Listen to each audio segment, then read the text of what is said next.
Apa? Saya habis banyak langganan untuk setiap bulan.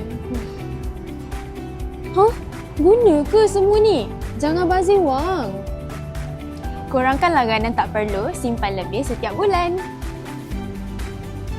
Wang ni, you boleh beli barang idaman. Siap dapat mata ganjaran lagi. Oh ya, wang dijimatkan boleh belanja dan dapat lebih mata.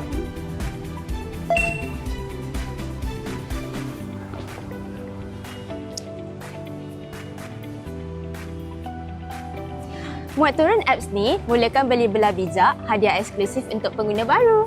Tambah WhatsApp, khidmat pelanggan mulakan sekarang. 3 hari lagi anda mungkin lebih gembira.